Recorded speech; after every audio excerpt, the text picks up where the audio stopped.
see the first stop somewhere around lap 13 and 14.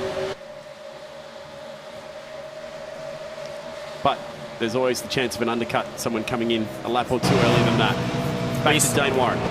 You've seen the front guys, they, you know, for some reason they wanted to lead early, so maybe that's their plan. Maybe it's to try and maybe come in, undercut, get clean air, and then put the pressure back on second. Well, Justin, you mentioned earlier that if you're in the mid-pack, that you might try a different strategy to get yourself out of that traffic.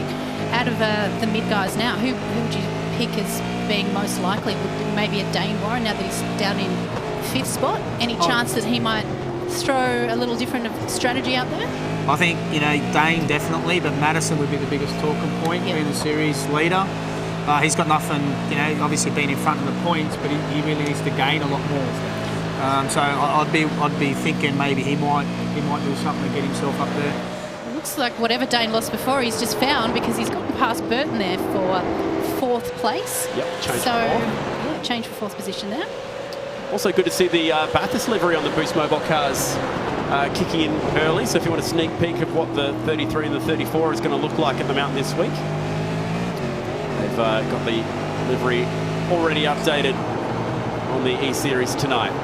We'd love to hear, if you're watching on any of our streaming or Facebook, what your pick is for favourite Bathurst livery in the main series so far. We've seen a few unveiled. I think we've still got a couple to be released, but some very good-looking cars.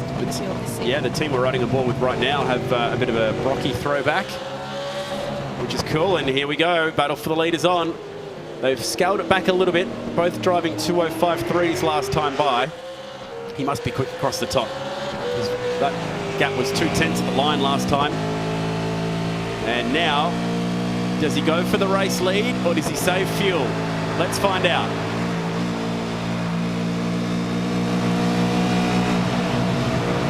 Definitely rolled out there.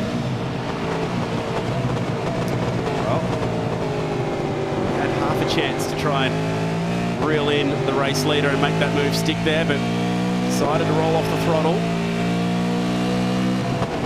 I get the feeling he's quite happy there in 2nd spot for now. As long as they're driving away from the field, it's a good result. The rest of them can fuel save as much as they want, but they're never going to make that kind of gap back in a 41-lap race fuel saving. No, they're not. And I think, you know, now, you know, obviously between these two, be interesting to see what, you know, what pans out, what they do, who stops first, how much fuel they put in compared to each other. So, Justin, here's a question. If you're Jared, you're leading, why wouldn't you let Josh past and then draft him and fuel save? No, it could be two things. Maybe you could back Josh up to Ethan as well and make it a three-way battle, you know what I mean? There's a few ways of doing things, but look, for me, around Bathurst being the lead car or a lead car of a pack, the line of sight right now, look at Josh, how compromised he is. You know, he's going to pick the apex up, aero. You know, I'd rather be the lead car, definitely. Jared actually scraped the wall at the entrance to the cutting. He's done that a few times already this race. Doesn't look like he's put a scratch down the side. It might have just been the mirror. But there's a few times that he's just grazed the wall at the entrance to the cutting. We'll keep an eye on that maybe next time by as we go in car with Josh Rogers. You're now reigning 2019 iRacing Porsche Super Cup champion. Pretty impressive, very impressive actually. He's just 19, turns 20 later this year, originally from Barrel, but now living in Gladstone. Already ticked off nearly a decade of sim racing and has won some very big stuff this year. He's the VRS GTI Racing World Champion as well.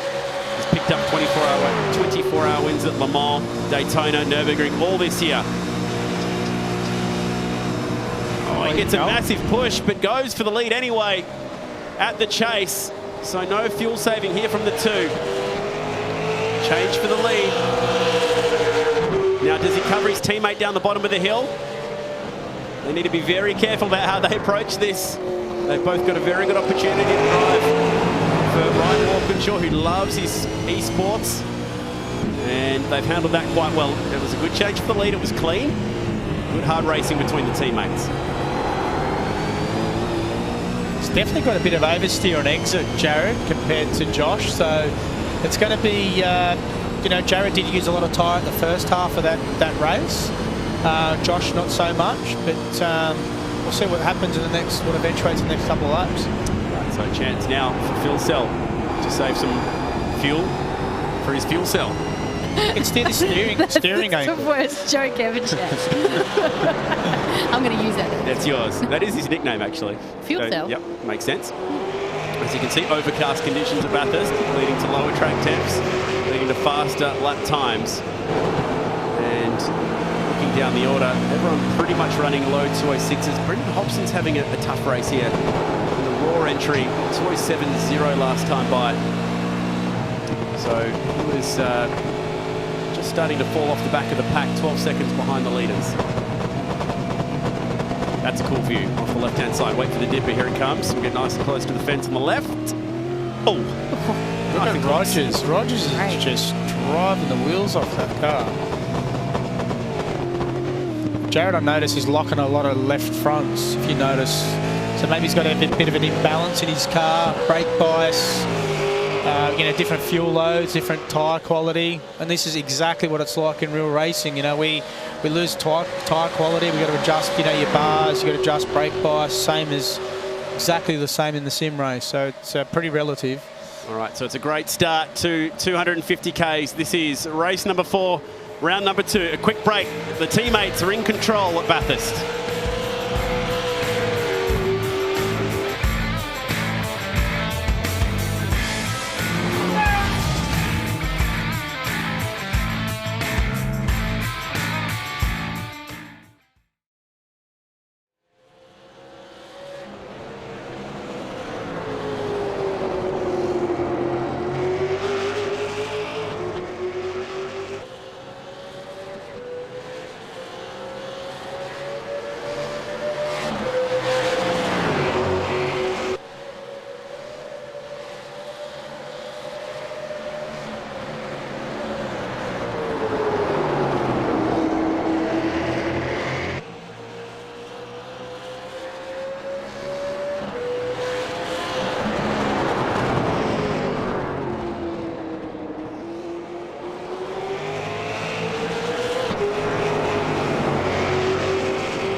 Are you a motoring enthusiast? Shannons are giving you the chance to win a trip to London and the 2020 Goodwood Revival, one of the biggest historic motorsport events in the world. Plus, tour through the English countryside in a Jaguar F-Pace for 15 days, visiting historic locations and unique motoring museums, with up to $5,000 spending money for eligible Shannons Club members. Plus, win a new Indian FTR 1200S motorcycle. To enter, get a quote on your special car, spouse's car, daily drive, your bike or home. Take out a new policy for even more chances of winning. Call Shannons on 13 46 46 or go online today.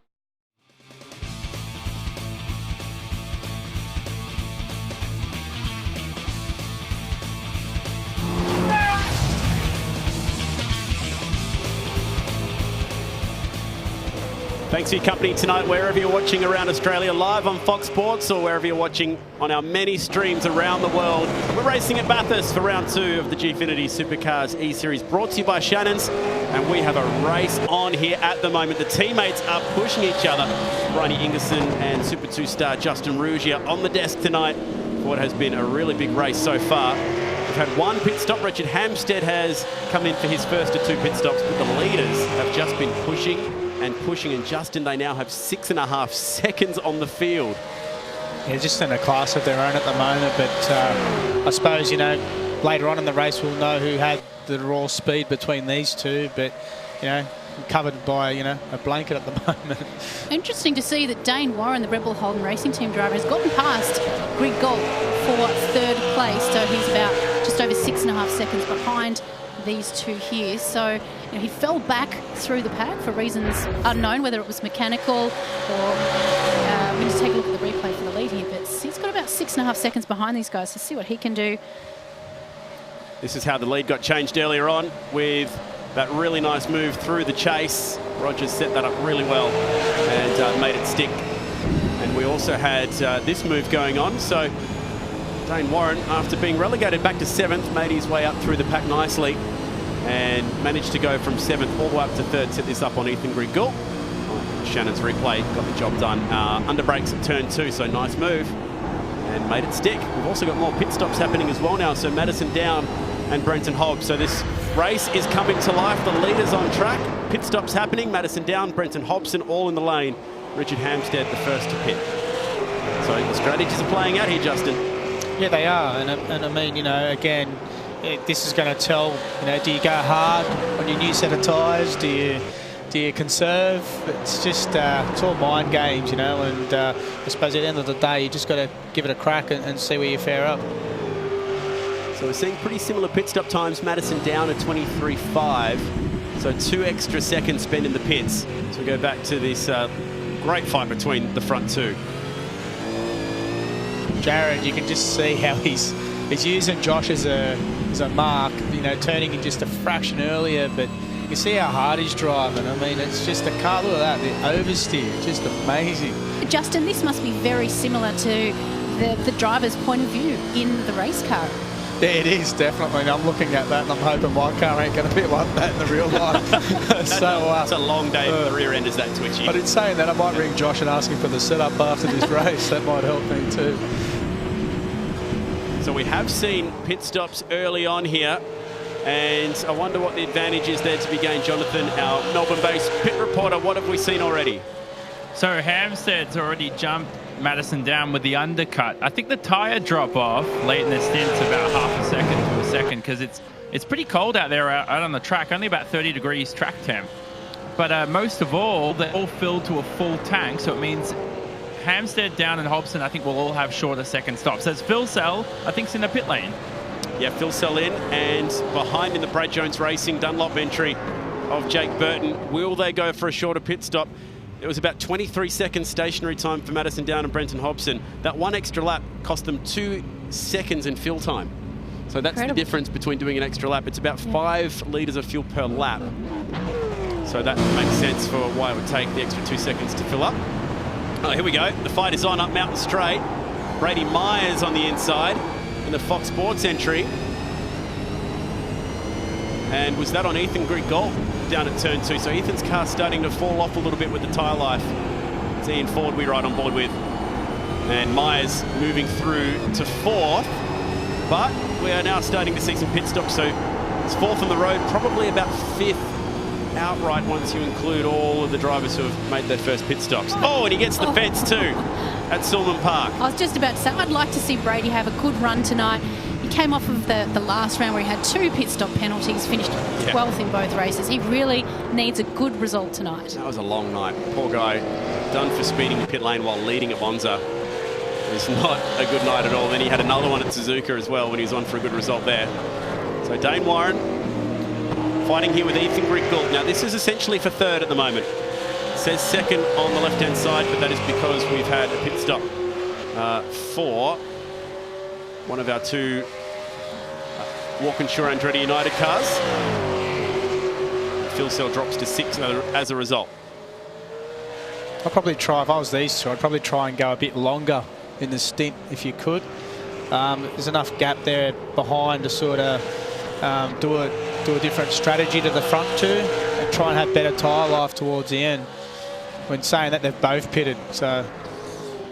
Right, so it's a pit stop race between the two of them.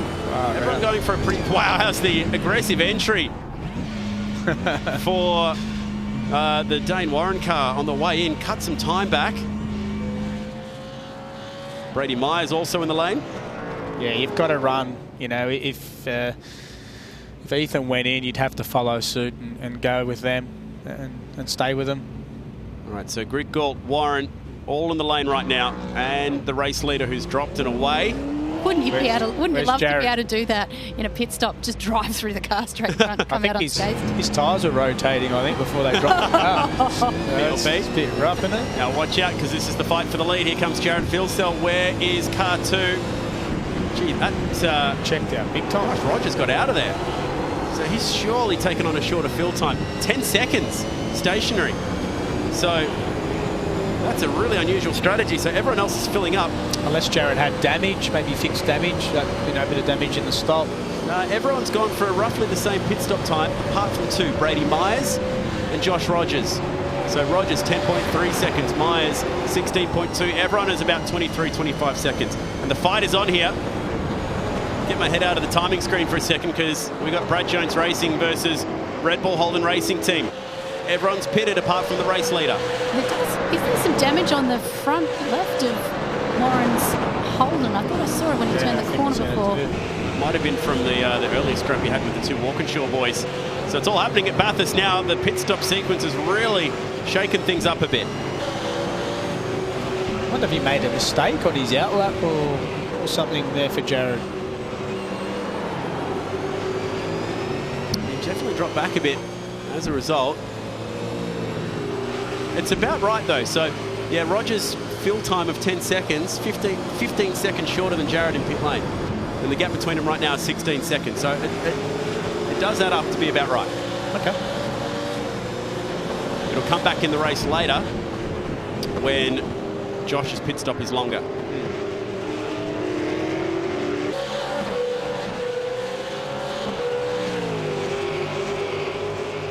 I'm surprised with Muggleton too. He's definitely been around a long time as well, and got a lot of credentials, especially on the sim scene. But you know, it's just so hard to get the right setup in this car to be fast. He had a really tough opening round as well. He was another one of the guys who was a little bit disappointed off the back of night 1 in the Knight Rider Designs entry. The team at Knight Rider have done a great job designing all the liveries that we're using in iRacing tonight. Championship leader Madison Down, another driver who's getting a bit of a rough time tonight. 23.5 second pit stop. So about average. This hasn't quite had the speed that we saw from the opening night. And again, you know, you look at the lineup, they've all got high credentials, the whole field. And again, you know, 1/10, 2/10, it's like the real racing. You know, you just give that away in your seconds at the end of the stint. So a number of drivers buying a little bit of track time early. I'm surprised that Josh Rogers had such a short pit stop time. He really needs to make the most of that gap that he's got now, because his next pit stop's going to be a big one. And the gap is still sitting at about 16 seconds between the 2 Walkinshaw and Andretti United teammates, which are first and second in this race once Ian Ford comes into the pits. Now, Ian's obviously got up to about lap 22 to do his first pit stop. That's about how long you can run on a full tank of fuel, assuming that he started with a full tank. But we're looking at the onboard here from Madison Down in front of Richard Hampstead, and as we just touched on before the race started, Richard swapping from Holden to Ford for this event. And I'm assuming this event onwards in the 28 Next Level Racing car. Holding his own at the moment. I've got to say, really neither here nor there. Justin, in terms of changing makes in sim racing, how much difference is there as we speak here in Ford pitting from the lead of the race? How much do you have to get used to, or are they very similar platforms? For me, when I've done it, I feel it's very, very similar platforms. I suppose, you know, for me, being racing a Holden manufactured car doesn't make it look good being in a Ford. But yeah, for me, it's the same, to be honest. I've never noticed a difference changing. The GT3 cars definitely, but not the supercars. So Ford finally pitting in a Holden, just to confuse things a bit more. That's your second lame pun tonight. I thought that one was all right, actually. And we'll watch the field go scooting by as a result. Unless he wants to short fill, he's going to go and fill this tank up by the looks of it. Still waiting on field 28.8 seconds, so the longest fill time out of anybody. So the entire field has now taken their first pit stop. Everyone needs to pit again, and that pit stop window will be open somewhere around lap 25.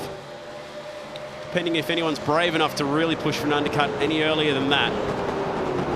Madison's going to have to be very smart the way he passes, or if he does pass Richard. He's probably one of the hardest guys, probably another Rick Kelly sort of guy to pass.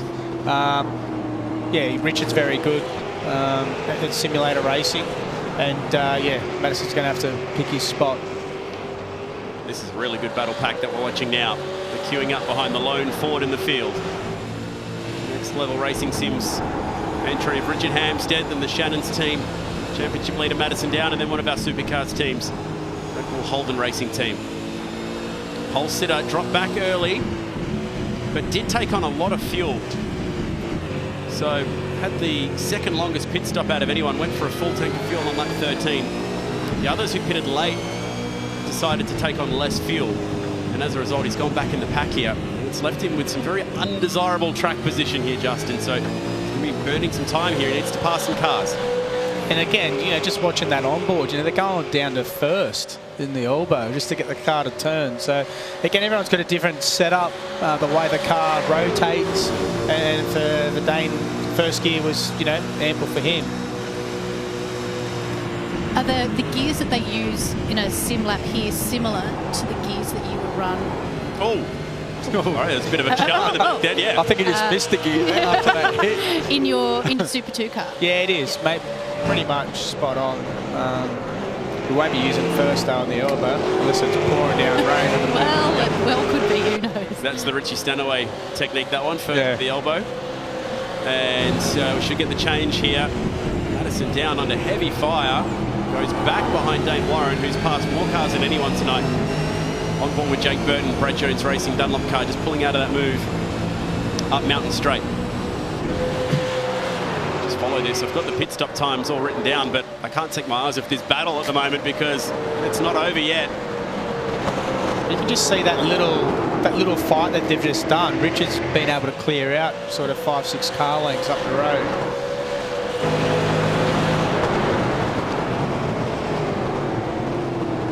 Again, they're just this lock-up. So Madison just had a bit of a lock-up then in the cutting. And again, you know, I'm not sure. When I used to race on the sim, you were playing with brake bias, so sort of the heavy stops, in the lighter stops, you know, to bring it back to the rear a little bit. So again, you know, these little lock-ups, a bit more tyre usage, a bit of understeer with the lock-up too. And you can see now he's starting to get away. What sort of adjustments can you make in car during race? Same as the V8 Supercar, so anti-roll bars, front and rear, brake bias, exactly the same as what we do. So laid into a stint when the rear tyres go off, soften that rear off to hopefully get some better drive out of corners just like this one. Madison Down, definitely struggling for speed tonight. Almost polar opposite of what we saw a week ago. On board with Burton, he is setting up a move. His last lap, Madison's was a 2:07 against Rogers at 2:04.9. If he's got bent steering or something similar, because he's just vulnerable everywhere at the moment. And there goes the Brad Jones Racing car. We're sharing a beer after the race last week. We're sharing the racetrack down there at the Chase, and that is the change for position, 7th place. Yeah, it was great to have Brad Jones in the audience, in the live audience for the first round, the opening round of the Gfinity Supercars E-Series. I'm pretty sure there's quite a few team owners in this series and probably 1 or 2 supercar drivers eagerly watching on tonight for this endurance round 2. Well, here we go. And Dane Warren is on an absolute charge. He is driving the wheels off this thing. And this will be about the 5th or 6th car he's passed tonight. Put another one in the mirrors. There goes Richard Hampstead. It's definitely very fast. I don't know if that damage is hurting him as well, but it doesn't seem to be affecting him right now. But as it gets closer to the front, faster cars, we'll know if it is hurting him. I have to make you think that when he did lose that bunch of positions earlier, that maybe it was just, as you said, Chad, just the momentum. Just once you get put on the outside, not sucked in, sucked out. The train goes past. That's a thing, isn't it? Getting sucked. I think so. The train. You never want it to happen. It's never a good thing to have happen, but sure. It's exactly what happened to Dane Warren, regardless. And you see that in all our classes too now, main series, Super 2, Super 3. I mean, if you're in the big paddle pack, get out of it, let them pass. I should get out of it. Bryony stopping at the next station. She's also in a 2-stop strategy tonight. So Rogers, Phil Sell, that lead gap now 17.9 seconds. So he's driving away from him. The difference in their pit stops was about 15 seconds. Haven't seen Emily Jones for a while. Where's our sister? She's currently P9, so not too bad. She might be 10th in a minute here. Yeah, she made up a couple of spots. Here comes Josh Muggleton in a hurry. Yeah. Oh, he's a long way back at the chase to make that one stick.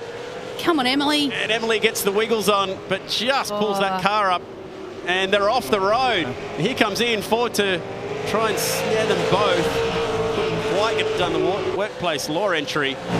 Is being pushed hard at the moment. That was very close. Reminiscent of the, what was it, McLaughlin to the Wing Cup and There's no readdress there, I don't think. The redress and rejoin incident, which handed the win that year to Will Davison. To the car I'm racing. The car you're driving this weekend. Pretty cool. There's a bit going on then. Stakes slightly lower for these drivers fighting for 9th at the moment. But as you always see in Supercars, every spot is seriously fought over. And there goes Ian Ford. So got both of them then. Well done. Even Pinot. Yes. As you reminded Scott Pye last week. And how about the drive from, nearly the drive from Josh Muggleton trying any purchase of those rear tyres out of turn 2. Scott was a great guest last week on the desk. Had a lot of fun watching his, teammates at Walkinshaw and Andretti United pedalling pretty hard. Emily's holding her own here in this battle. It's good to see. It's a feisty one. She did take on a shorter fill time in comparison to the two that are around her. She has the 3rd shortest fill time earlier, 20.6 seconds. In the workplace law entry. They were a raucous bunch last week. They sure were. She was very popular in the live audience last week, and it was interesting to hear her say in that package we watched before the start of the race, she said every lap around Bathurst feels like you're dying. I think she means as in you're just literally holding your breath, you're hanging on, you're white knuckling it. I don't think she means literally dying, but is it like that sometimes, just as it get that intense you forget to breathe? And yeah, you definitely do. And again, watching this, it's amazing. Like when you're actually racing online, it doesn't feel as nervous, and it's nervous me watching these, Emily and Josh and all the likes nearly hitting the wall every corner. But Emily, she's a very good racer, and it's really good to see her doing so well. Gee, that's commitment, and it's almost a repeat of what we saw last lap. Oh, Jared Muggleton to be pulling his hair out. Josh, Jared's his brother. Josh Muggleton pulling his hair out, overcooking it down there at the chase. The two of them do a lot of racing together. He was regaling us the story of the time his brakes failed in a Volkswagen going through turn 1 at Goulburn. Yeah, Josh is pitting now. And I wonder if that's because the rears on that car were just about gone. Now, this is the critical lap. You can get home just from lap 19, but he will have to be very careful on a full tank of fuel from there to get home. Yeah, I think for him, if he just hits his marks, he'll probably be able to jump a few and not make mistakes. But looking at his onboard, he's definitely not comfortable. Car's got a lot of understeer, a lot of oversteer, locking up wheels. Yeah, I feel for him. And like I said, he's another credentialed driver. Fight for 3rd here. Justin is on between Brady Myers in the Fox Sports car and the Boost Mobile entry of Ethan Griggle, who's driving beautifully tonight. They're fighting for 3rd, and for Myers, he had the shorter fill time. 16.2 second pit stop compared to a 24 second pit stop. So nearly 9 seconds difference in the lane. Well, Ethan's actually matched Jared's last lap, so that's just showing how much speed he's got. Unfortunately, he's a fair way down the road from him, but I think just concentrate on trying to clear the guy ahead and make it happen. Justin, we spoke a fair bit before the start of the race about the benefits of fuel saving and drafting. I personally don't feel like I've seen a lot of it in this race. Is that just because the drivers haven't had the opportunity? It seems like there's a lot of intense racing going on. Too fast spread.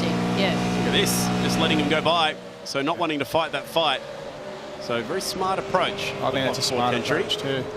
Just rolled off it, let him by. Didn't put up too much of a fight. And now might be able to save some fuel actually, if he can keep pace with that Boost Mobile car, because that is flying right now.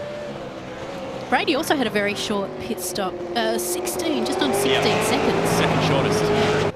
So Josh Rogers had the shortest first pit stop, which means he'll have the longest second stop. Brady Myers, second shortest first pit stop, which means he'll have the... Well, actually, Josh has just come out. We saw Josh just into the pits. He's just come out. He's on 14.82, so a short pit stop for him as well. But that would have been a full tank from there, so you didn't have that much room in the tank to fill.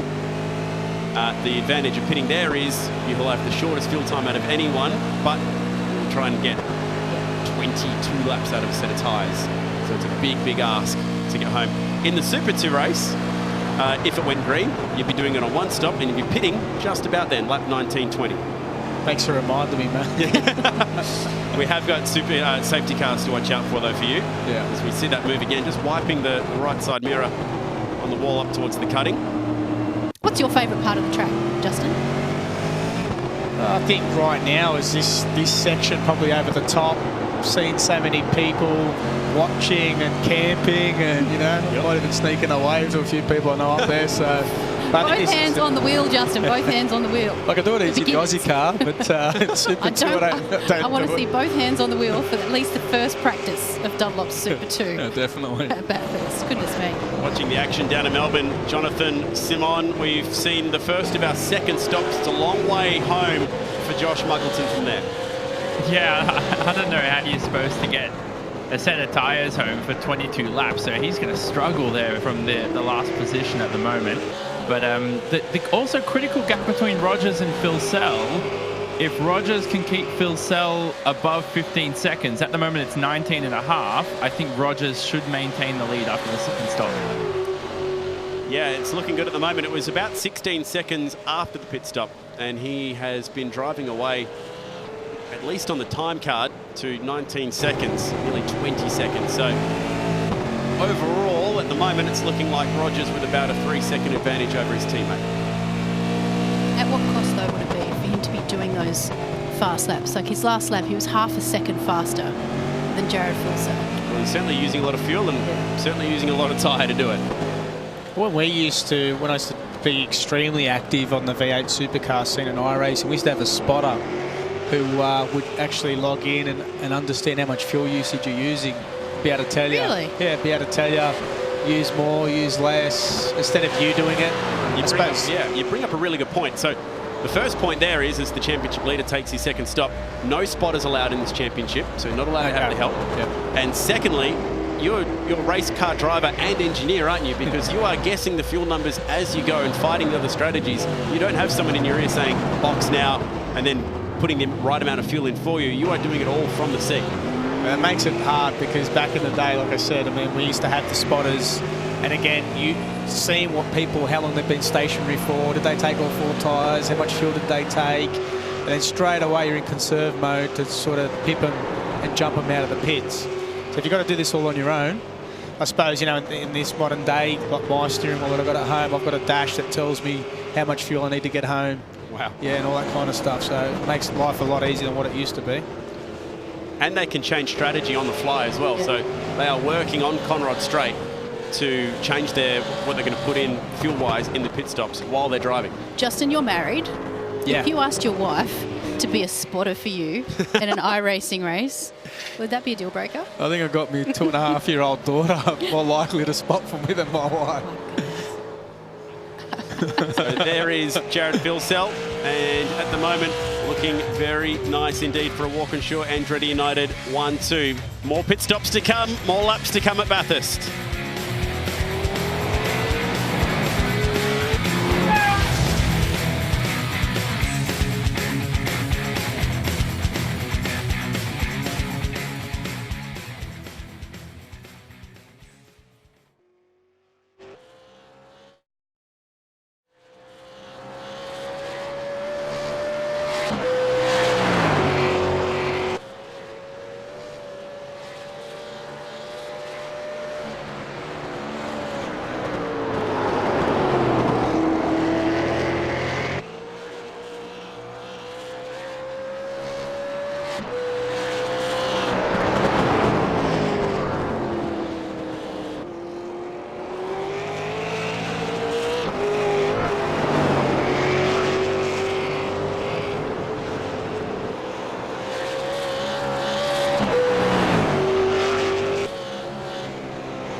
Are you a motoring enthusiast? Shannons are giving you the chance to win a trip to London and the 2020 Goodwood Revival, one of the biggest historic motorsport events in the world. Plus, tour through the English countryside in a Jaguar F-Pace for 15 days, visiting historic locations and unique motoring museums, with up to $5,000 spending money for eligible Shannons Club members. Plus, win a new Indian FTR 1200S motorcycle. To enter, get a quote on your special car, spouse's car, daily drive, your bike or home. Take out a new policy for even more chances of winning. Call Shannons on 1346 46 or go online today.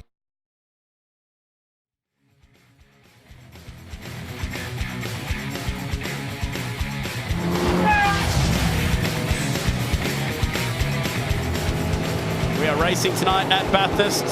Hope you're enjoying the coverage as we go 250 Ks in the Gfinity Supercars E-Series. It's brought to you by Shannons. Chad Naylon, Brian Ingerson and Justin Rougier calling the action. We've had some early pit stops, and how about this fight going on at the moment between Richard Hampstead and Jake Burton going across the top through Skyline and a big slide at the back of the Dunlop car. Easy for you to say. Yes, apparently. So Burton fending off the only Ford in the field at the moment. We are past the halfway point, and this is how these two squared off in the ad break, going down through the chase. Justin, that is about as textbook as it gets at Bathurst. I'm actually impressed because every time I try and pass Richard, we hit each other. So well done there, my friend. So he's away here, and away goes Jake Burton. Can he try and chase down the guys up the road? How is he looking pit stop-wise? 25.5 seconds in the first stop, so his next stop's going to be at 14.5 seconds. It's roughly 41 seconds of stationary time in the pits to take on the 95 litres of fuel. You can split that 41 seconds either way you want. But the race leader, Josh Rogers, he went 10.3 seconds for that first stop, so he's looking at 30 seconds fill time in that next pit stop.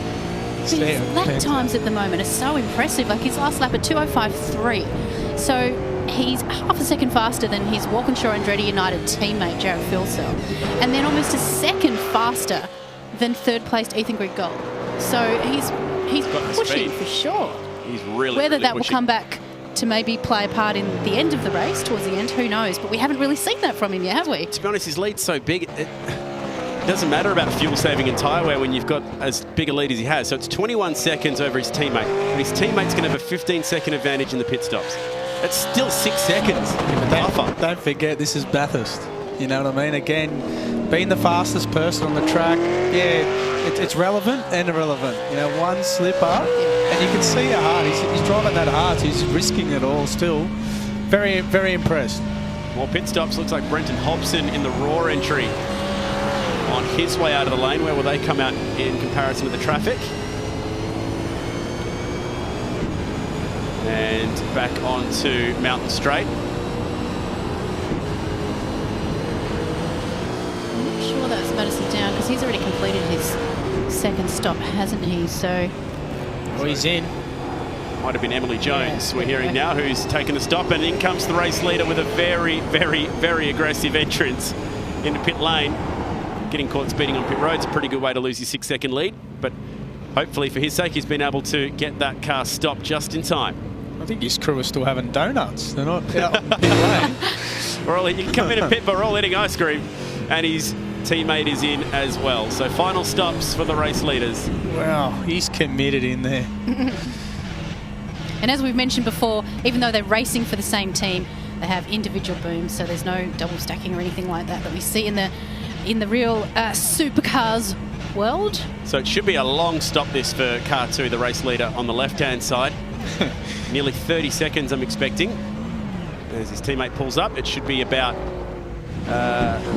roughly about 15 seconds less, I guess. So about 15-second pit stop time for him, and they should leave about 6 seconds apart. Cool. We're about to find out how close the maths is. There goes the race leader. And there goes Phil Sell. It seemed like 6 seconds. Might have a little bit quicker than that, didn't it? So that is now officially the gap between the two of them. And the other thing here is they have dropped back behind some traffic. So I wonder if traffic might play a part in this race as well. Maybe the X factor that we've not looked at here could be clean air. Just goes to show how confident Josh is at the moment, you know, winning all these titles. I mean, you can see it in his driving too. He's hitting his marks, you know, his race lines are millimetre perfect. Yeah, hats off to him, but I mean, it's still a long way to go in this race. And I mean, for Jared, you know, he needs to press on and try and hunt him down. So it's Ian Ford who'll be next on the road, and that'll be for position. So Ian doesn't really have to get out of the way of car 2 if he catches him. Remember, Ian went really long in that first stint, and he'll have a really short pit stop time coming up later. Probably doesn't want to get caught trying to fight him because it's really not for position. Knowing Ian for so long, I've raced with him for many years. He's a gentleman to race against. Extremely fast, very consistent. But I don't think he'd give Josh any hassles. But he might have another agenda that we don't know about. Maybe. That might just be the little X factor that Jared needs to try and catch his teammate. We'll be able to tell you what that gap is. It's sitting at 4.9 seconds at the moment. So he's been able to take a second out of him in that last pit stop. Is it enough to try and reel him in, though, from that far back with so few laps left? Dane Warren, is he going to pit this time by? Yes, he does. Which should just leave Ian Ford as the last driver to pit in this race for the second time. Oh, gee, that's aggressive. Might try that this weekend. Yeah, try that for your pit stop, mate. We saw Jamie Whincup do something pretty similar at Coe this year. Got away with it. So car 2 goes back in a second in the race. Oh no, Ford has come in this lap as well, actually, judging by our timing. Yes, so that now means we've got a Walkinshaw Andretti 1-2 on the track. Where's Dane Warren going to pop out? He was fighting for third with Ethan Grigol before the pit stop scenario, and there goes Ethan Grigol out the windscreen now. This is on. This is on, ladies and gentlemen. Target if you're acquired. at home, grab a choc top, grab some popcorn, sit back and enjoy. We can do that here at Gfinity. Well, we can, can't we? I think a couple of the Red Bull representatives enjoyed a couple of choc tops last week, last round from memory. That was the wheel spin that the 38 just got over the hill. That is a wild piece of racetrack in the real world. Your stomach and everything gets pushed up into your rib cage when you go over the hump at Mountain Straight. Ditto that over the hump as well across Conrod. It's a mega racetrack, this one. Over 150 metres of elevation change from bottom to top. Up to the high point of the track now, across the top of the mountain. And that is exactly what Justin and the crew will be looking at on Saturday. That is curb to curb, wall to wall. Pretty cool. Big time commitment at Skyline. Second gear, will he keep it in second down through the dipper? Yes. He's pushing really hard right now. You can see the guy who wants to pass. There is a podium and a trophy up for grabs here. Yeah, back to first. Short shift to second on exit. Try and get That drive onto Conrod straight through the kink that leads you down this amazing bit of road. Flat stick, 6th gear, nearly 300 kilometres per hour in a supercar. He's going to have to try and get into Ethan's lead, early on in this stint, so then he can have a bit of a breather at the end to make a move if he's got the car underneath him. Further back, this looks like Burton on the charge here with Ian Ford, who's come out of all of this in 5th spot. So his really short pit stop time has paid off quite nicely. What he did there was actually have clean air for a large amount of napped laps. So we saw all those drivers fighting through the middle part of the stint. Not Ian.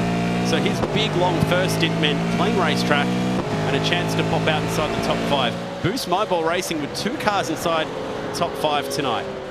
And if you can't run with the front pack, you need to readdress or just reset yourself and just run your own race, and that's what Ian's done. And bang, P5, thank you. So he's done really well. On board now with Brady Myers. As we mentioned before, really hoping he can get a good run here. He's probably sick of seeing the rear end of Madison Downs' car. I mean, it was a good rear end, but he'd probably rather see clear air in front of it. That was a good, solid pass there by Brady. Picking up another point. Madison's never that easy to pass, so he must be struggling. It's unfortunate to see him struggling here at a track that I've seen him very strong at. The championship leader could be giving up the championship lead tonight. Rogers and Philsell had okay first rounds in the championship, but maybe Dane Warren will be championship leader by the end of this one today. Hard to pick. Josh Rogers, 150 points for a race win today, might be up there, but he's still got a long way to go as we tick over 1 hour in the race. Rogers and Philsell, the only cars at the moment under the sub 2 minute 5 second bracket of 4.7 and 4.8 respectively. So they're gassing it, pushing even harder. Damage on the Fox Sports car as well. It's lost the right front quarter panel on that car. I wonder if that's going to change it in a straight line at all, Justin. I'd say it would. I know on this model. But yeah, it's unfortunate, but very easy to do around Bathurst, as we all know. So it could be a busy end of this race. There's a little battle pack forming here between Myers, Down and Hampstead. Hampstead had a really good opening round of the championship, sitting 2nd in points. So 1st and 2nd in the points are sitting 8th and 9th in the race. So they're going to give up a chunk of points tonight. Shannon's car gets really close to the back of the Fox Sports entry. So the championship coming in today was Madison Down first, Richard Hampstead 2nd, Dane Warren 3rd. Dane Warren 4th on the track and trying to chase down Ethan Griggould. Could be a really good day for the pole sitter. Josh Rogers 4th and Jared Philsell 5th. So by the end of the day, it could be Rogers, Philsell, Warren the top 3. I get the feeling it's going to really change things up. Ethan Griggould's really been impressive tonight. He's been there or thereabouts before and after at each pit stop. He seems to have found something tonight, don't you think? Well, he picked up 3rd the other night at the Monza race. Outside of that, a 7th and an 11th at Phillip Island and Suzuka. So didn't really make the most of his night here, apart from that one good result in the reverse grid race. But looks a different driver tonight, doesn't he, now that he's back home and using his own gear? He's going to be under a lot of pressure from Dane there. Richard Hampstead looks to be the quickest driver in this little fight. 2:05.6 last time by. 2:06.9. Madison Down really struggling with that car. Must have damage or something that we be interested to talk to him after this and find out what the issue was. 2 quickest drivers last time by. Josh Rogers, 2:04.9, the race leader, no surprise, and 2:04.9 Dane Warren. Like you mentioned, Ethan Griggould is going to be under pressure. That gap down to 1.2 seconds. See those gaps changing live over on the left-hand side, as well as the lap times ticking by as Rogers gets ready to finish another lap. These two are no strangers to fighting it out with each other. Hampstead and Madison for years and years, you know, championships won and lost between these two guys. Be interesting to see how Richard takes this to him. Oh, Justin, every time we go down Conrod, I think of you and what you're going to be thinking when you go down it for the first time in Super 2 practice at the Bathurst 1000. You've got to be committed. You've got to, dare I say it, have some pretty big balls to get through there. Are you nervous about that part of the track? Look, I'm never usually a nervous racer, but to be fair, this time round I am nervous. Yeah. I think the pressure, the anticipation, being in a Bathurst-winning car, adds to it all. But as many people say, you need to respect this place, respect the car, Exactly. and if you can do that, like always, that's the approach to every track I go to. Hopefully it all falls into place, and as we speak, Richard's going to try and make an attempt on passing Madison. Yeah, Madison slipped coming out of turn 1 on the curb. Just had a bad exit, and that's all it took. It's a momentum game, and there goes Richard Hampstead to the next level forward. And as a Highest driver, place forward in the field. You said my jokes are bad tonight. That was actually pretty good. I'll give you that one.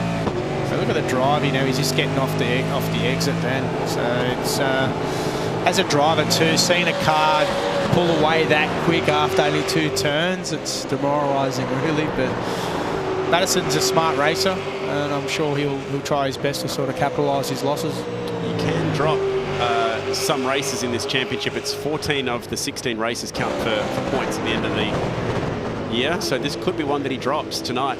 You wouldn't want to be dropping the Bathurst race though, because it's worth so many. No. Well, I'll tell you what, the fastest driver on the last lap was actually Dane Warren, the Red Bull Holden Racing Team, 38 at 2:05.2.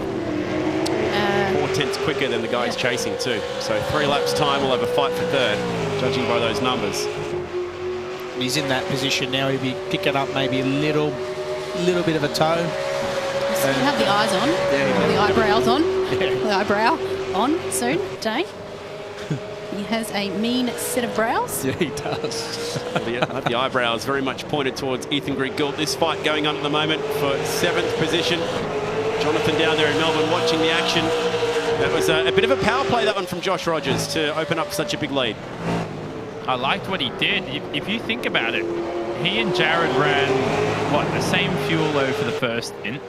Josh short-fueled and was lighter for the second stint than Jared. And now in the final stint, they have the same fuel load. So Josh has found a way to run a lighter fuel load and a lighter car and gain that 5 seconds on Jared, who has similar pace to him.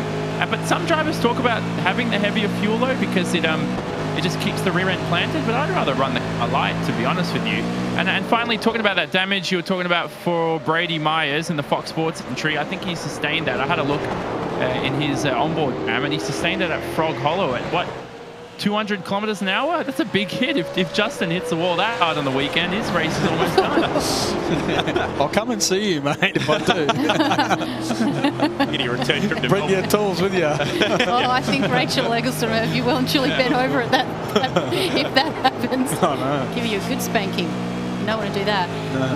What did he say? Frog Hollow? Frog Hollow. What is that? Is that a term that I'm not familiar with? It is a part of the track. Right. Yeah. Won't be on your track map. No. Yeah.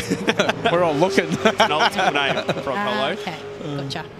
As we go over the top at Skyline. And we're inside the last quarter of this race. Mine's still pushing on. That Fox Sports car wiggling around a little bit. I think Hampstead's the quickest in this pack. Myers doing a really good job to hold him off. The laps are starting to wind down now. Game face on. Gap between the leaders, 5.7 seconds. Gap for third is down below 1 second now.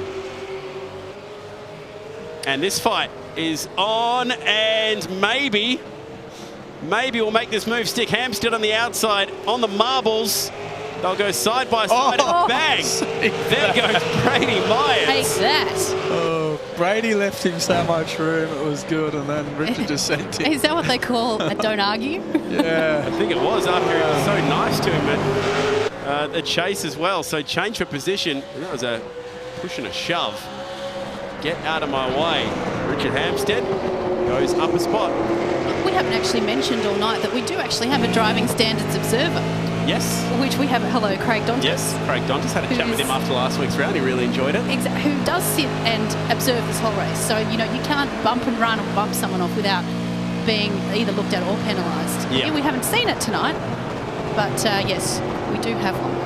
Believe it or not. Believe it or not, Yeah, we do have one. we did have a couple of small penalties, 5-second penalties handed out for bump and runs last week. That's very different to an old school bump and run. It's not bumper to bumper. That was more door to door. Be nice to see the onboard to see what happened there. But Be open the wheel. yeah. Fight for third. Rider screen across McPhillamy to Skyline. Dane Warren, Red Bull Holden Racing Team, on for another podium at Bathurst. In their way, Gary Rogers Motorsport. It's been a while since we've seen GRM on the Bathurst podium. That's Boost Mobile Racing's Ethan Grigg-Galt in third, driving beautifully today. Might ask Brady how his neck is after that hit. Poor fella. Seen him move around a bit in the car. Good shove. Lap times. He's slowly sucking him in, though. Dane, this is to Ethan. It's now under 7/10 of a second. Look, I think we're going to predict a battle in what, about 3 laps, 2 or 3 laps? Would you say? He was catching him at 4/10 a lap, and it slowed down a little bit. What's important for Dane now is because the laps are starting to wind down, you're conscious that time's running out. So you really need to get close because one thing's catching, though passing around is pretty tight. The benefit he'll have this time, as opposed to when he lost a huge amount of spots with the, what did I say before? Sucking out the train or whatever I said incorrectly, is that he doesn't have anyone or a train of cars right behind him. So he probably can, Justin, would you say, afford to be a little bit more aggressive in trying to get past because he's not going to lose a whole heap of spots. Yeah, right now it's, you're not going to lose anything really, apart from a few car lengths. So you can risk it and do it. In fairness to what you were saying before, Chad, Richard was definitely the fastest out of that bunch as well. So he's starting to pull away from the other 2 drivers. So third in the championship.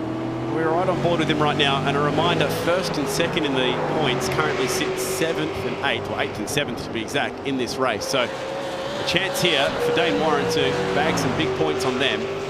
Rogers and Phil Sell, the 2 Mobil 1 racing teammates, are going to haul in the points tonight as well. They sit 4th and 5th in the championship. And what a week it's been for Josh Rogers if he can... The icing on the cake, that was the iRacing Porsche Super Cup World Championship with a win here tonight. That'd be interesting after this. United Garage, probably observing, but you're right, the tables could be turned. He might be invited into the garage at the Bathurst 1000 for a couple of tips. Of course, Scott Pye competing with Warren Luff in the number 2 Walkinshaw Andretti United car, been on the podium twice over the last couple of years. And James Courtney and Jack Perkins. And let's not forget our American friends, the Walkinshaw Andretti United Wildcard, Alexander Rossi and James Hinchcliffe. Pretty Taronga Zoo today. And they did their first laps of the mountain in a road car. And we'll be seeing that on the Fox Sports 506 trackside telecast tomorrow. Looking forward to that. 1 or 2 wild cards in the field. Interesting to see their take on their first time IRL around the Be pretty cool. He's catching now. Yeah, last time by, 2/10 quicker again. Bit by bit. Unfortunately for us, Josh is still pulling away from Jared as well. It has been a pretty commanding performance, this one by Josh Rogers. Now that he's back at home and in his own setup, he's pretty quick as well. It was a pretty consistent night for him. 2nd, 6th, 4th for Josh Rogers in the opening night. 2nd in qualifying as well. So he does a lot of racing around the world in different setups and different sims. Had the very first run last week, just he got off a plane from Germany that morning. That's a pretty cool story. Where he was racing in the Porsche series over there in Germany. So knows how to drive in different setups. Does a lot of karting as well. A lot of these guys with real life racing experience. I heard earlier Jake Burton saying that he raced last year in the Toyota 86 Championship there. Madison Down has Aussie racing car experience, championship that you're currently leading. I think he raced at Homebush, I think it was from memory. So he did. Yeah. Josh Muggleton has a lot of racing experience, more so in production cars. So it's just handy in the sim, they're handy in the real world as well.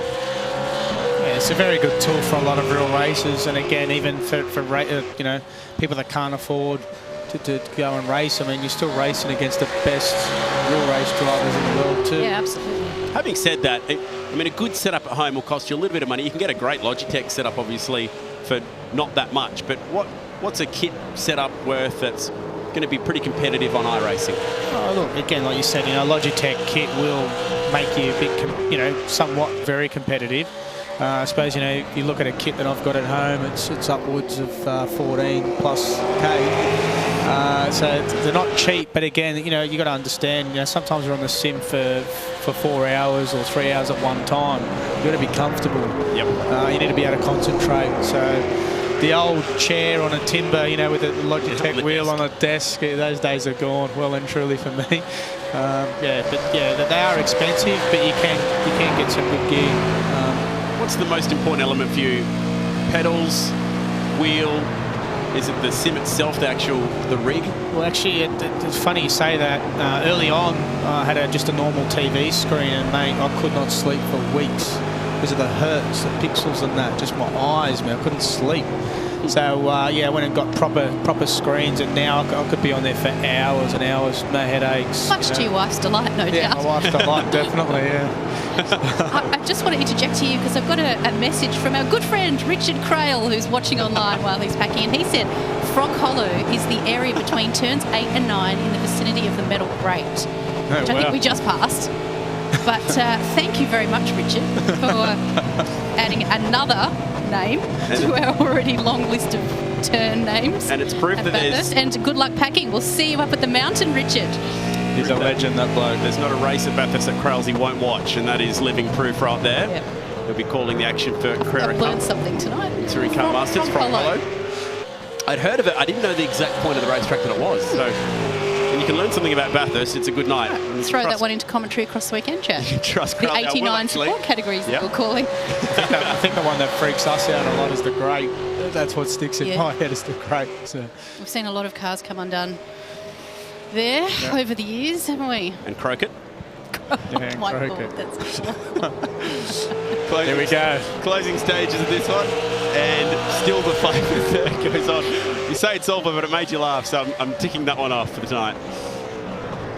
Yeah, what I'm very impressed with Ethan. I really am. I mean, the amount of pressure that he's under, and he's still maintaining the gap. Can you turn the mirror off altogether? Yeah, I think you can, but you wouldn't want to, though. You wouldn't want to.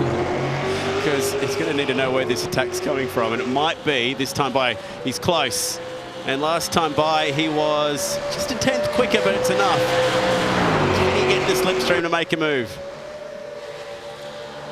Not this time at turn 2. Go on board with the man who sits in 4th, and he is hunting right now.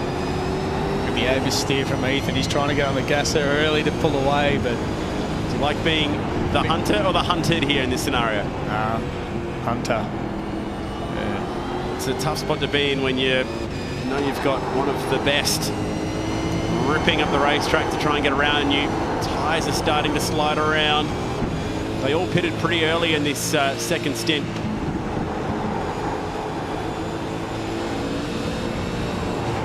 Great strategy played by the race leader tonight, but he's also been the fastest.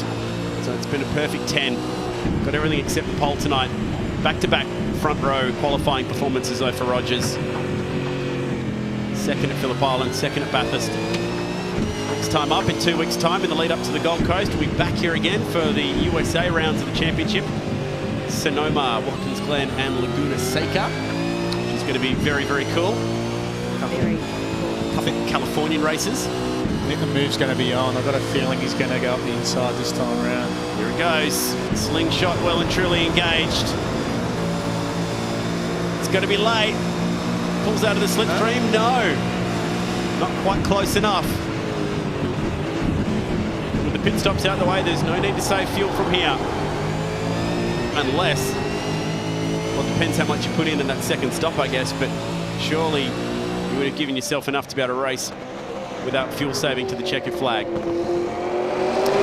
Laps are winding down, but I know for a fact there is still some of the main series supercar drivers and teams watching online. I'm going to give a shout out to, I think, some of the, I'd have to say some of the best supercar sim racers. Fabian Coulthard, Tony D'Alberto and Scotty Mack. All love getting behind the wheel and doing some sim racing, and no doubt they will all be eagerly watching the end of this race. Let's hope we can get a DJR TP car. Yes. The Gfinity Supercars Eseries. Hello, Ryan Story, if you're watching. Make that happen for next year. We've been working really hard to get the Mustang ready for iRacing. We've been getting a bit of fan feedback about that. All right, Fabs, I want to see you and a Mustang on the Gfinity Supercars Eseries grid in 2020. I want to see a Pro-Am. think that'd be really, really cool. The pros being the sim racers, the amateurs being the of supercars course. drivers. Although there are a number of supercars drivers who are quite pro, especially Scott McLaughlin. He's very, very good and has a good setup at home. Well, and we love what Scotty said actually earlier in the package when he said, you know, these guys, as in the sim racing guys, they're wizards. He's like, they do a much better job at this than I would. So, you know, credit where credit's due. He knows that behind the wheel of his car, he does a great job, but these guys do a great job in the sim racing. Don't forget SVG too. I mean, teaming up with Max Verstappen on the weekend. I mean, how cool is that story, you know? So SVG hasn't won a Bathurst yet, has he? No. Been close. One of the very, very big names hunting for their first. I'm sure Shane and his cohort Tom are probably watching on as well with their chop tops. Enjoying the last 4 laps of this race, no doubt, preparing for a big, big week. One of our Bathurst rookies starting his first Bathurst 1000 this weekend, Tom Randall, has a very serious sim setup at home. He had none other than Rubens Barrichello over at his place, cutting some laps in his sim the other day. Just casually, How as you do. cool was that? We used to get Leon quite a bit too. Lee's a good mate of mine, Lee Holdsworth, and he's really handy on the simulator as well. Do they all use their real names? Yeah. You know, I reckon, yep. Okay. And get hassled quite a lot. Yeah. I know some very famous NASCAR drivers used to use, what's the word? You know, the name when it's not your real name. I use Chad's name when I That go on. name. Yeah. They used to use different Gee, that names. guy's slow. Oh, wait, it's Chad, that makes sense. Alias? Alias. There you go. Thank you. Last few laps. Are we going to see a change for third? Ethan did a really good job holding him off here. You can spot Chad in a sim race because it's the one with the tissues flying out the window. Thank you. He's always blowing his nose. Thankfully, in a virtual world, I'm free of that. Turn 2. Leaders, they've checked out. They're out of there. Walkinshaw and Credit United are on for a 1-2 today. How good are they going? Like I said, all 3 owners in that team will be at the mountain this year, including Zach Brown, which would be really cool. Michael Andretti, his second time at the mountain. And, of course, Ryan Walkinshaw, famous Walkinshaw name at the mountain once again. And I don't know what it is. They can be having the worst year imaginable, and they can show up and take a win or a result at Bathurst. They do it every year. Never write off Walkinshaw and Trinity United at the mountain. As you know, Perkins, 1 lap down, they come back and win the race. And that's My why, favourite race ever, Justin. This is why this race is so good. Bronny was a huge Larry Perkins fan. Huge. I had a Jeez, golf girl. coach called Larry. Yep. And Jack's a legend too, so I'm very fortunate to pick his brain and him being part of the Eggleston team this weekend. Okay, this time by, is he close enough? Now, I think with Dane he should have passed him, because now Ethan knows this is where he's vulnerable. So all Ethan needs to do is probably just cover if he can. But Oh, again, he just runs out of road before the kink. this is the thing, because he didn't pass him that lap before, Ethan, from a racing perspective, that's where he's going to have a crack. He's going defensive now as well, so starting to compromise himself. He has to really slow the car down mid-corner to avoid any chance of a switchback. Well, the games have begun for third on the road, and there aren't too many laps to go. 3 to go. Feeling we could be setting ourselves up for a Shannon's classic moment of the night here, if the 38 can make it stick. Madison looks like he's on the back of Richard too, looking at the time sheets here. It's only nearly half a second away.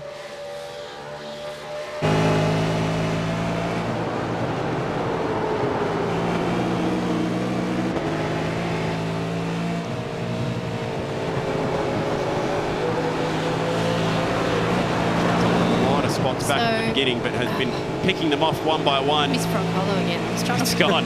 You're gonna be quick. I know. Follow around you. Richard's going to be back on the phone again. Yeah. We'll leave onto it for the next next. Hop onto it. And we're going to be close again down Conrod, maybe. When they get to it, there you go. Missed it, Frog Hollow on the left-hand side. And now up towards McPhillamy. And down we go through Skyline. Can we tune into Josh live or have a chat with to him? him, race camp style, Dick Johnson style. That's what I mean. Yeah. It's going to be very, very quickly, we'll try and chat live with our race winner at the conclusion of this race and give you the 3 Shannon's classic moments that you can vote on for your chance to win $500.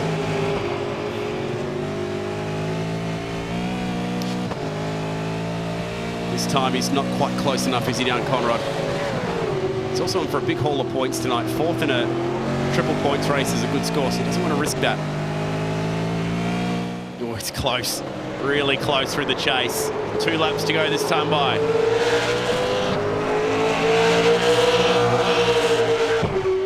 Livery of the boost car looks really cool too. Great, doesn't it? Preview to what's to come at the mountain.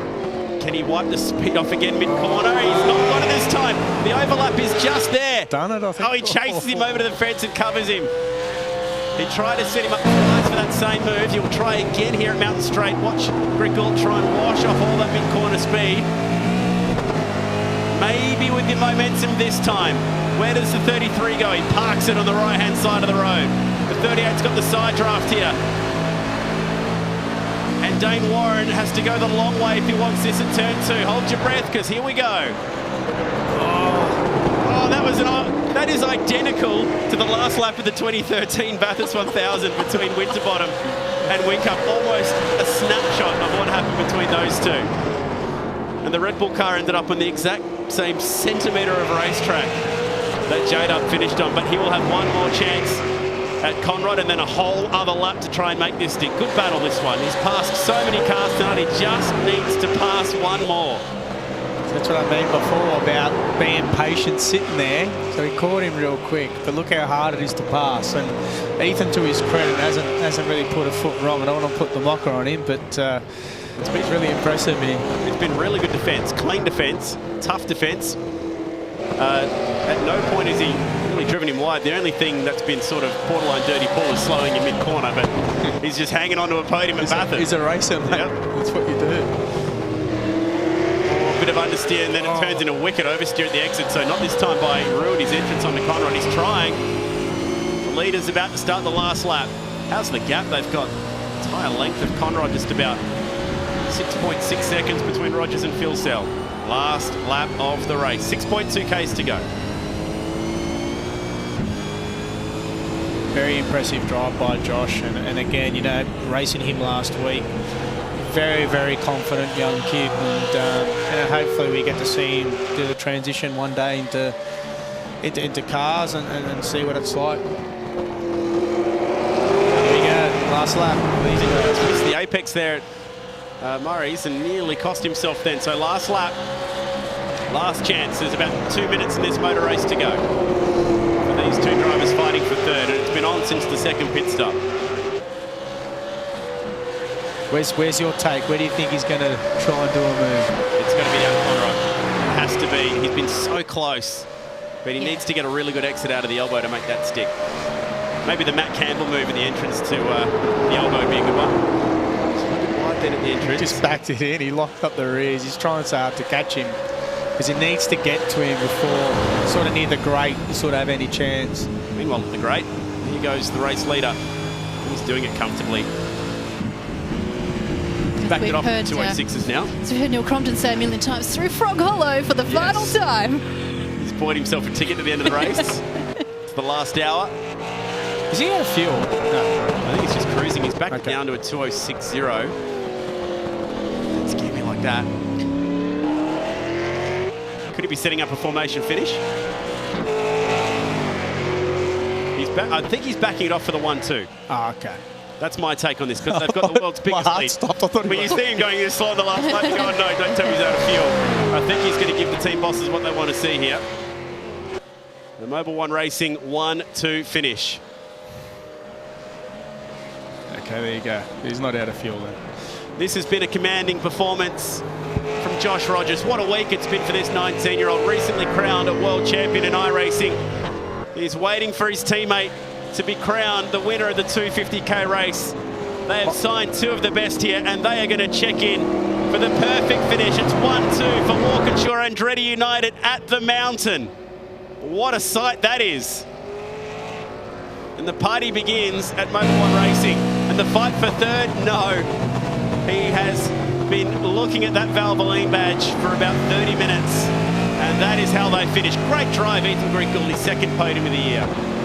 And now some side-by-side burnouts. Tandem burnouts. Love it. Imagine multi-21 and Jared passed him over the line. That would went down really well.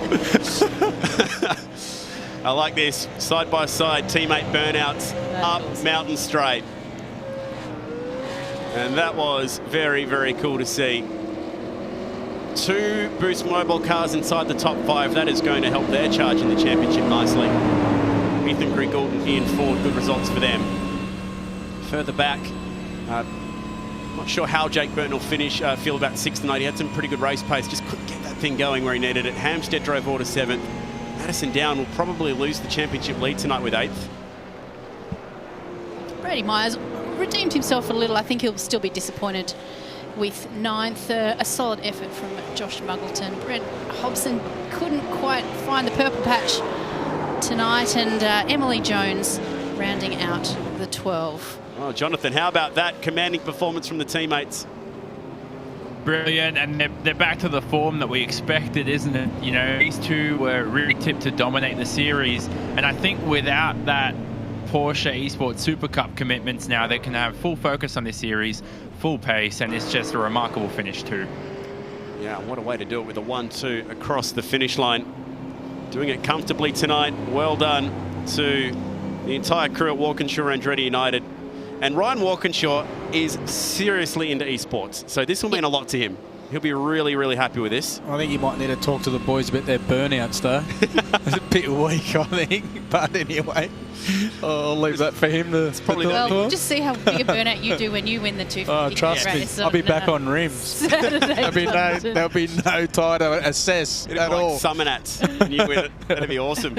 Well, you're in the right team. Eggleston Motorsport have won that race a few years now, dating back to when they had none other than a superstar in Paul Dumbrell driving that car in the 88. This year it's going to be Justin Ruggier. We wish him well on Saturday. We're just going to be seeing exactly that, aren't we? But maybe there'll be the safety car, I imagine, on the Saturday race. Haven't had a safety car for E1. 2 last year. Actually 3 last year.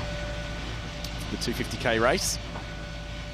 And that was really, really entertaining. It started with a flurry of moves to the race lead, particularly between the 2 Walkinshaw Andretti United teammates and Dane Warren, who started off the pole, dropped back to 7th, and then had that awesome drive to get back up through the field. He had that train problem that we've discussed, Yes, which I'm not going length. to try to say again because it's got it completely wrong.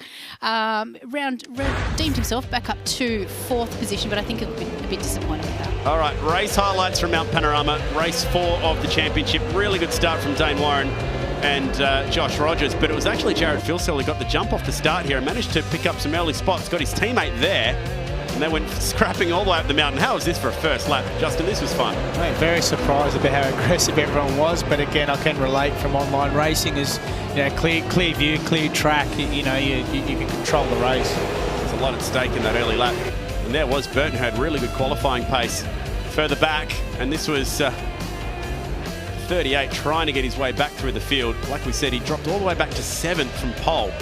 How about the move for the lead? That is a sweet, sweet spot to get the job done. Rogers swinging around the outside of his teammate at the chase. And that was it. Never really gave the lead back. Yes, we had the pit stop sequence play out. And further back, these two had pretty much a race-long battle. So 38 got the job done there, but through the pit stop sequence, they swapped back again. And after an early pit stop time that was a bit longer than those around him, the Red Bull Holden Racing Team driver dropped back again. Bit of a snakes and ladders game for him tonight. Had to pass a lot of cars. I think it would have been 7 or 8 cars that he passed tonight, Dane Warren. This is one of them, Richard Hampstead. Nicely done. It's the FGX Falcon back spot. Further back, this was pretty wild, wasn't it? Nearly 3 wide. Poor Emily Jones ended up finishing last tonight. Maybe with some damage, 2.8 through her last lap, so maybe it was tyres, maybe it was damage, but either way, not the result that she was hoping for. Final pit stops, and the 2 Walkinshaw Andretti United teammates with a ton of time up their sleeve. And on the other side of that, Dane Warren set sail to try and catch a podium spot. He was thinking at this point it was going to be between himself and Ethan Greengold for that final spot on the podium, and that's what it was on the other side of the pit stops. And then there was this cool battle. How about Madison Down tonight, Brownie? It wasn't really his night. What did you just call him? Brownie? Brownie. Brownie Okay. points? No, it wasn't. We just didn't fire at all, did he? I think he'll be really disappointed with that. But this was the battle right until the end of the race, the battle for that final podium position. As you mentioned, it was almost like reliving the final of the 2013 race. Not to be in a form finish. How fitting for Walkinshaw Andretti United. Josh Rogers taking the win. Jared Filsell in second, and Ethan Grigol coming home in third. Dane Warren couldn't get past him on that final lap, so from pole position to fourth. Look, still a solid haul of points for those top four, but I think Dane will be disappointed that he didn't capitalise on that pole position. Again, it's all a learning curve, you know. If he looks back at the race, if he just consolidated that spot, run with them, he definitely had pace to burn. So if he'd listened to you... Yeah, well, I couldn't talk to him. I tried ringing him, but he wouldn't listen. So how about Josh Rogers? What a great night it's been for him. What a week it's been for him. Let's chat to him right now. Josh, firstly, congratulations, mate. You put together a very good race then. Well done. Yeah, thanks, guys. It was, what a race. It was on edge consistently. I think that the colder track conditions certainly meant that you were kind of more so pumping out qualifying lap after qualifying lap rather than, race laps and trying to take care of the tyres. But, yeah, all in all, it was epic, and the Walkinshaw Andretti United BF Commodore was on rails tonight, so thanks to the team for that. What a week you've had, mate. First the Porsche Super Cup win, and now this, you're on top of the world. Yeah, it feels great. I think... the last few months have certainly been a lot better than what I expected, and the result tonight, not only for myself but also for the team, it's really good. And hopefully it pushes us up in the championship standings a little bit, which should be good for us. But obviously it's a long season. Yeah, no doubt it will, with triple points on offer tonight. Are we going to see you at Mount Panorama this weekend? Or where are you watching the great race from? I'll actually be watching it from home. Obviously on Fox. Unfortunately, it was the plan, but hopefully we will be going to the Gold Coast, so that'll be a good one and an exciting one as well, with the cars on two wheels most of the time. Yeah, I'm ready. Well, no doubt you'll be hoping to see another form finish of Walkinshaw Andretti United. Great result, Josh. We can't wait to see how you do at the Americas in 2 weeks' time. I was hoping you're going to come past and give me your spring rates and brake bias and... Yeah, so you're more than welcome to come past, mate. Just don't tell Ryan. He'll be right. Well done tonight. Josh, congratulations, buddy, and best of luck for round three. Really stealth. And if you want to send some tips Justin's way, he'll be more than willing to take those off your hands. Here's a tip. Don't ask for secret tips live on Fox Sports 7 or live stream. How good is that from Josh Rogers? Well done to him on the win tonight. Time to check out our Shannon's classic moments from night number 2. Well, lots to talk about. We've got 3 moves to check out and 3 different drivers. And the first one happened very, very early. Let's take you back to the beginning of the race, lap number 2. The Walkinshaw Andretti United drivers are putting on some moves. And how about this one from Filsell on the outside of Dane Warren? And he was fighting and fighting and fighting for the lead of that race, and he just got it done there. How about that for a move on the outside? How risky was that manoeuvre on lap 1? It just makes me think of Murphy and Ambrose. Yes. But they made it happen, made it stick. Yeah, it shows you how tough it is to get through there side by side for what is at stake. So that is the first one. Remember, you can vote for these moments. It's worth $500 for the winning driver, $500 for our home viewer, just like Dave Neighbour, who's picked himself up $500 for the kitty on Sunday, Bathurst race day. Let's check out now number 2 on our list for the Shannon's classic moments. And again, it's the Walkinshaw Andretti United teammates. And is Josh Rogers about to add $500 to the $30K he won earlier this week? Because there's also $500 up for our best driver of the night in the Shannon's classic moments. And that is a sweet move, Justin. Oh, it's huge. And I mean, look at the commitment and the confidence. Didn't even lock up a brake. Didn't impede his teammate at all, and drove away and won a fantastic race. So remember, if that's your move of the night, be sure to go online and vote for Josh Rogers. Now it's time to check our third and final Shannon's classic moment of the evening. And we had to give at least one shout out to the guy who started on pole. He finished 4th overall, but for mine, he was maybe the driver of the race. He really got put on the back foot early, but man, did he pull off some moves tonight, Brian. You'd have to give him the hard charger award, wouldn't you, for this race? Yes, definitely passed nearly every car in the field at some point. And cleanly too. And cleanly, exactly. He didn't do anything wrong, so... He raced the wheels off it. He got Hampstead for that spot there. He went pushing and pushing, tried so hard. It would have been one of the moves of the night. Got caught on the marbles. Tried the wing cut move on Winterbottom back in 2013. Couldn't quite make it stick, just like J-Dub tried and failed back in 2013, but points for trying. That was really, really cool. Remember to go online. Voting will be open at the end of the show tonight, and you can pick your favourite Shannon's classic moment, and you and the driver could both be winning $500. That wraps up tonight's Shannon's Classic Moments. Wow, what a night it's been. 250 Ks, 41 laps. Let's finally debrief with the race results off the back of nearly 90 minutes of action. And Justin, it looks a bit like this. There's that famous Bathurst podium. And what a race. 1/10 of a second. Yeah, it wasn't quite the true tale of the story. And again, the guy, he's just on top of the world at the moment. And got to take your hat off to him. And well done for a fantastic drive. Further down the field, good to see 2 Boost mobile cars inside the top 5, Bryony. Yeah, absolutely. I think Ian Ford kind of flew under the radar. We didn't see a lot of him tonight during the racing, but to finish 5th, I think, was a really solid effort for the new dad, Jake Burton from Dunlop Racing in position 6. Richard Hampstead, the Ford, the highest finishing Ford. Yes, I'm going to use that joke again. Well done. It wasn't funny the first time, wasn't funny the second time either. In 7th, Madison Down, our championship leader coming into this round, will now be, I don't doubt he'll be in the championship lead. He'll be pretty disappointed with finishing 8th. Brady Myers, Josh Muggleton, Brent Hobson and Emily Jones in 12th. All right, so that wraps up what's been a big night of racing, but we've still got a little bit to talk about who's going to be leading this championship. We'll find out on the other side of our final break. Don't go anywhere.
Are you a motoring enthusiast? Shannon's are giving you the chance to win a trip to London and the 2020 Goodwood Revival, one of the biggest historic motorsport events in the world. Plus, tour through the English countryside in a Jaguar F-Pace for 15 days, visiting historic locations and unique motoring museums, with up to $5,000 spending money for eligible Shannon's Club members. Plus, win a new Indian FTR 1200S motorcycle. To enter, get a quote on your special car, spouse's car, daily drive, your bike or home. Take out a new policy for even more chances of winning. Call Shannon's on 13 46 46 or go online today.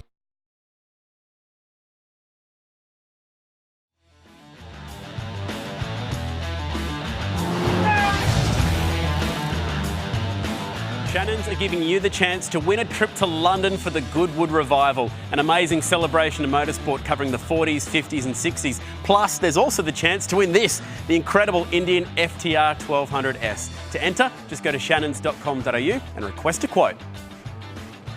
Okay, Dad. Decorations. Check. Fluids. Oh, yeah. Pole position. Checkity check. Psst. Hurry. Mountain Panorama, Muzz. 1,000 Ks. No ad breaks. Have you done enough? The question is, Murray, can you go the distance? Dad! We can do this. We have it all. 1,000 Ks, no ad breaks. Can you go the distance? It's been a big night at Bathurst, 250 Ks, and it's been a big day for the Walkinshaw Andretti United team. 1-2 at the mountain. What a way to start their Bathurst week. Can they continue that form through to the main race on Sunday? Well done to Josh Rogers and to Jared Filsell on picking up the victory tonight, and a commanding performance. Maximum points for them tonight. And well done on the side-by-side burnouts as well. Got to check that out. And that was a lot of fun. Brian Ingerson and Justin Ruggier, Super 2 driver, who'll be on track this weekend, enjoying all the action. And there was plenty. What a fight for third there was as well. And it leaves us, Bryony, with this championship scenario, and it's all changed at the top.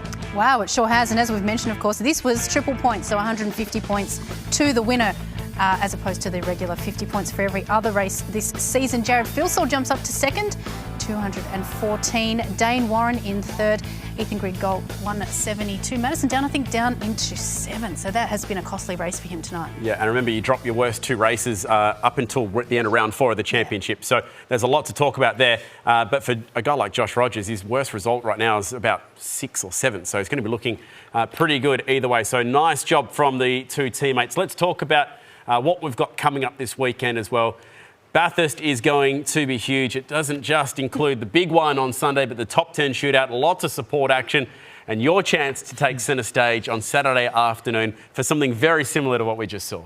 Yeah, it's pretty surreal knowing that we're heading to Bathurst. I'll leave early tomorrow morning to meet up with the crew, do our track walk, do our prep, our data and everything. So to hit the track Thursday, do our first laps, V8 supercar. I don't think it gets any better than that, to be honest. Well, you mentioned before about how cool it is to race around the top of the mountain because you can hear the crowd and waving.